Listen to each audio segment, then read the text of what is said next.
Друзья, всем огромнейший привет! Если вы смотрите наши видеорецепты в YouTube и у вас возникнут трудности с доступом к нашему YouTube каналу, вы сможете нас найти на Яндекс.Дзене. Там наш канал называется так же, как и в YouTube – Мелисса Лив. Все ссылки будут написаны под видео. Переходите по ссылкам, подписывайтесь, чтобы не потеряться, это на всякий случай.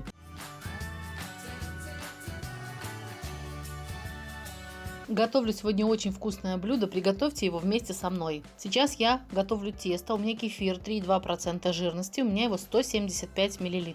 Кефир нужно подогреть до температуры 38 градусов, чтобы все начало работать. У меня сухие дрожжи, их 5 грамм, свежих берите 15. И все хорошенечко перемешиваю. Неважно, что будет соленая выпечка, я все равно добавляю сахар. По весу его 40 грамм. Весь список продуктов будет написан под видео. Если готовите сладкую выпечку, то добавьте 100 грамм. Тесто универсальное, отлично подходит для любых начинок. Хотите сладкие, хотите соленые. Не любите сладкие, значит добавьте еще меньше сахара, чем у меня. Поверьте, даже соленая выпечка с таким вот количеством сахара, она очень-очень вкусная. Приготовьте один раз, вам понравится. Из этого теста можно испечь и сосиски в тесте, любые печеные пирожки в духовке с любыми начинками. Кефиру, сахару и дрожжам я дам постоять при комнатной температуре минут 20. Прошло 20 минут, я подтопила в микроволновке 40 грамм сливочного масла, берите любой жирности масла, главное хорошее. И масло добавляю в опару. Четверть чайной ложки крупной соли, ванилина 1 щепотка, можете не добавлять. И добавляю еще приправы орегано треть чайной ложки. Орегано не обязательно добавлять, но с ним получается наиболее ароматная выпечка. И все перемешиваю. Добавляю одно куриное яйцо, достаньте его заранее из холодильника, чтобы оно полежало и стало комнатной температуры. И снова еще раз перемешиваю. Муку пшеничную высшего сорта я ее не просеивала, по весу ее 350 грамм. Всю сразу муку я не всыпаю, всыпаю частями, всыпала муку, перемешала. Потому что мука у всех разная, по консистенции теста ориентируйтесь, чтобы получилось такое, как в видео. Это тесто отлично замешивается ложкой от начала до конца замеса. Тесто получается очень мягкое, липнет к рукам. Сами руки я смазала растительным маслом, буквально несколько капель, и смазываю тесто, чтобы оно не заветрилось. Обязательно сохраните себе рецепт этого теста, оно очень удачное, вкусное, не черствеет, очень мягкое, воздушное.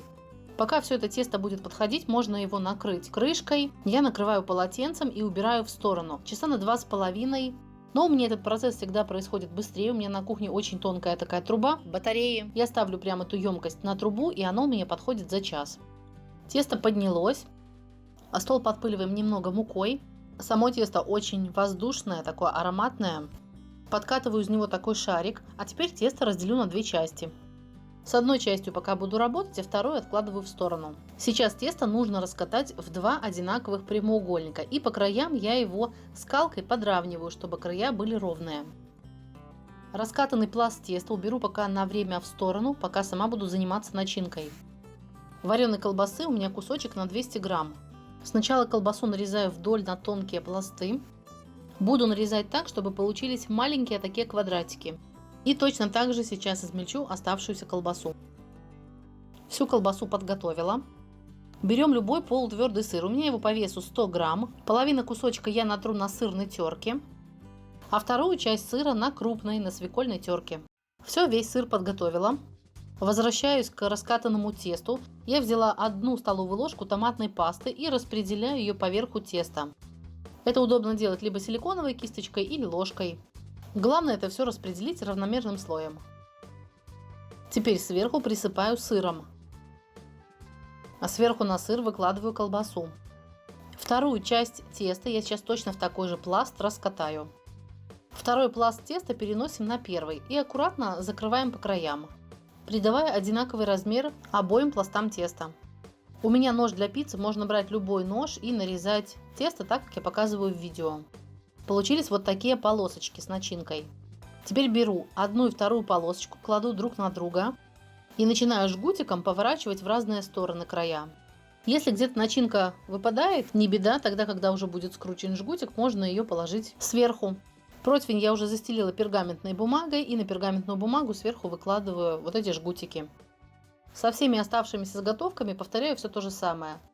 2 полоски теста кладу одна на другую, перекручиваю жгутиками в разные стороны. Заранее сразу же включаем духовку, чтобы она разогрелась до температуры 180 градусов. При этой же температуре будем и выпекать. По времени ориентируйтесь на свою духовку. Кому-то достаточно будет 20 минут, кому-то может быть чуть больше. До такого красивого зарумянивания. Главное, тесто не передержать в духовке, чтобы оно не стало твердым. Все готово. Этим заготовкам я не буду давать, чтобы они стояли еще больше, росли. Отдельно еще в емкость разбиваем одно яйцо. Взбиваем все это вилкой. У меня кисточка осталась в томатной пасте. Я остатки томатной пасты сейчас перемешиваю вместе с яйцом и буду промазывать вот эти вот булочки пиццы. Одного яйца достаточно, чтобы промазать все эти булочки. Обязательно приготовьте, это очень вкусно. Даже детям с собой в школу удобно дать. Завтрак или перекус. Дети едят это на ура. Начинку можно использовать абсолютно любую, какая вам нравится. Главная идея. Все отправляю в духовку и посмотрим, что получится. А получились вот такие завитушки, очень вкусные, ароматные булочки. Проверяйте булочки шпажкой, главное, чтобы они не стали твердыми. Я булочки только-только достала из духовки, они очень еще горячие. Тесто мягкое, прям такое пружинищее. На разломе эти булочки очень красивые, тянущийся сыр. Я надеюсь, что я вас смотивировала на готовку, потому что это очень вкусно. Обязательно приготовьте, а потом напишите в комментариях под видео, как вам рецепт. Если вам понравилась идея таких булочек, поставьте, пожалуйста, лайк этому видео, мне будет очень приятно. А ссылкой на это видео поделитесь со своими друзьями в любые соцсети, я вам буду очень благодарна. Не забудьте нажать на колокольчик, так вы сразу же первыми будете узнавать о том, что на канале вышло новое видео и ничего не пропустите. Всем до встречи в комментариях, в новых видео, всем удачи и пока-пока!